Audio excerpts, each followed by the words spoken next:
talking about your definition of success. And I want you to think about it today, like at this moment, what is success to you? And, knowing that over time, that definition is going to change. But for today, what would you define as success?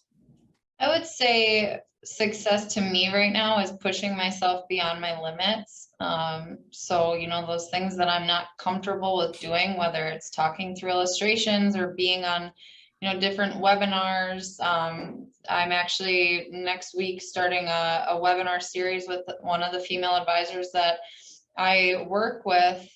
She asked me to be on a series with her for her LinkedIn and Facebook and things like that. So we're going to just be discussing, different health and wealth topics for other female advisors and just clients out there in general, for anyone really that can watch it.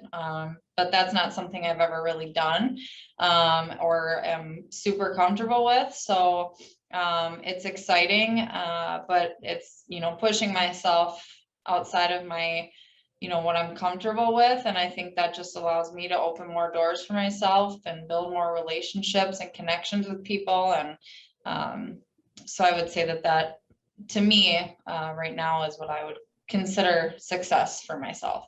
Awesome. So how will you know when you get there, Megan? Oh, I mean, I feel like I have to an extent. I definitely feel like my comfort level with what I do in the industry and my understanding of different things, whether it's the product or, the building relationships.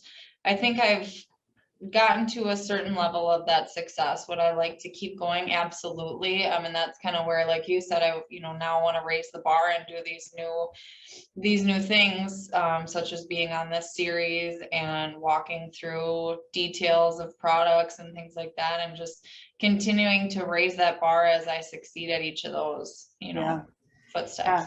And I would give yourself some levels of like, when you put yourself out there, it equates to this. So when you put yourself out there, you're getting in front of more people who are hopefully using you for your brokerage advice, which hopefully will drive up the revenue, right? That's coming in.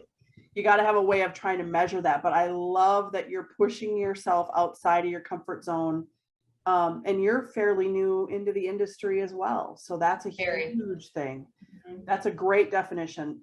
Avi, Lisa, any comments on what your definition of success is?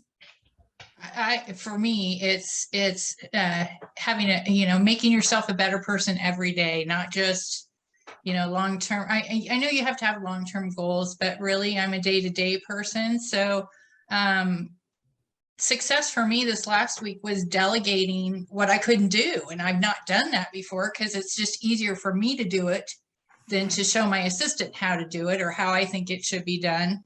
But she got and this sounds goofy to all you guys that use CRMs all the time, but I purchased one or got involved with one 6 months ago, but I've not done very much with it, like nothing. So she has worked on that this last week, and she's totally embracing it. So I'm like, okay, I hired my weakness. There we go. Perfect. So that's success. That's huge success. And you know what? It allows you now to focus on what's next, right? Yeah. It'd be easier to make appointments, and she's got my calendar, and it's just all that stuff that you guys are probably totally used to, but I've not done it before. So yeah, it's awesome, Lisa. Well done.